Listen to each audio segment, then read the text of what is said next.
I would like to introduce you to a candidate for the Republican slot for Congress in the 9th Congressional District, Joe Pollak. Joe, how you doing? Great, nice to meet you. My pleasure. What seized you to run for Congress? Well, it was a long process that began back in April when I stood up to Barney Frank when he was at Harvard University talking about the financial crisis.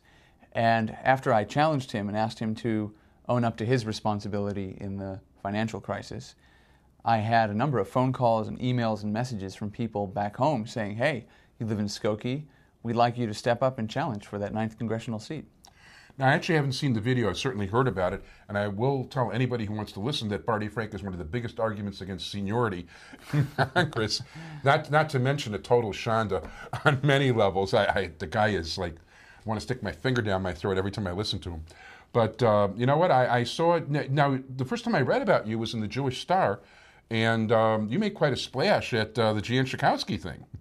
Well, I went to the town hall meeting at the end of August on healthcare, and what I saw there was pretty striking. We were treated to hundreds and hundreds of bussed-in supporters who were organizing to suppress criticism of the healthcare reform bill, who were handing out signs outside the meeting and telling their supporters to sneak the signs into the meeting, who were instructing their supporters to shout down any questions, get in the way of any cameras so that nobody would see protesters and things like that.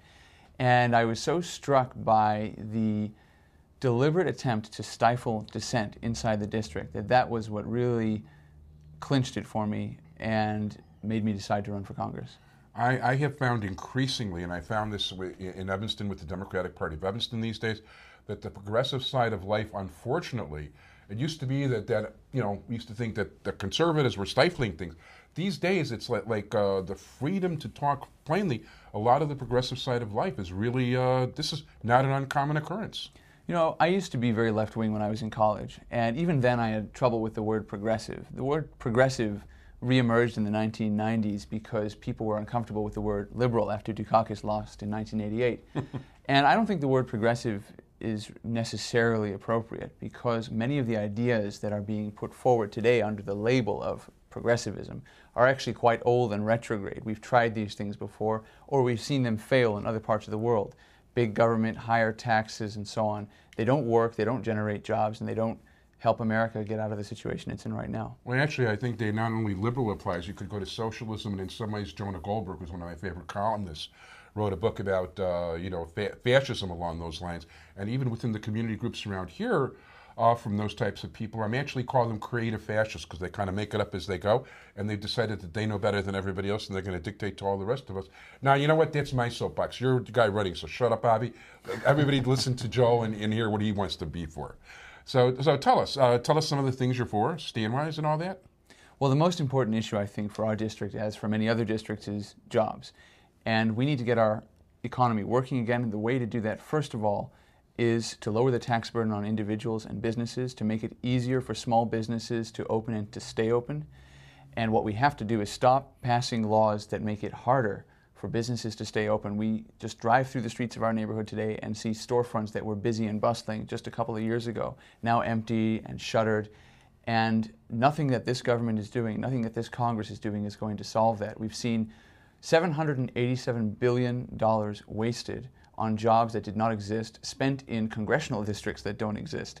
The stimulus has not worked because government cannot drive an economic recovery. Government has a role to play, but what we really need are reforms that help the private sector. We need to get government out of the automotive industry. We need to get government out of the insurance industry. We need to stop bailouts and stop the idea that some institutions are too big to fail. We need common sense solutions to these things. We need simple but creative banking reforms, and we need to get our economy back on track. There are simple things we can do. They're staring us in the face, and we're not doing them. That is totally correct, and I couldn't agree with you more. Campaign office. I'm sure you have a website and all that people can check out. Our website is www.pollakforcongress.com, and it doesn't matter if you misspell my name because I own all the incorrect spellings of my name on the web. It's actually P-O-L-L-A-K if I'm not mistaken. P-O-L-L-A-K. But if you throw a C in there, you'll still get to the right website. Smart. Oh, and by the way, speaking of smart, you did graduate magna cum laude from Harvard? I did. I graduated in 1999 with a degree in social studies and environmental science. and then went back to law school in 2006 and graduated this past June.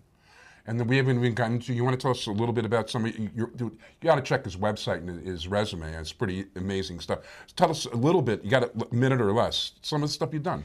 Well, I graduated from Niles North High School. I was a valedictorian there, and then went on to Harvard College. After that, I was a Rotary Ambassadorial Scholar in South Africa, representing Skokie and this district, and went overseas to South Africa and studied for a while, continued my studies in environmental science, then switched over to creative writing because I wanted to change. Worked as a freelance journalist for a while, then as a speechwriter, got very involved in community service, tutoring kids, and helping out in different projects. Then I came back, went to law school, and now I work for the Hudson Institute as a legal research fellow in the field of human rights law. And that's my story. So Pollakforcongress.com. Thanks so much, and I want to wish you a lot of luck. And I don't know if I'm voting Republican, but if I was, I'd definitely be voting for you. Thank you very much. Anyway, thank you.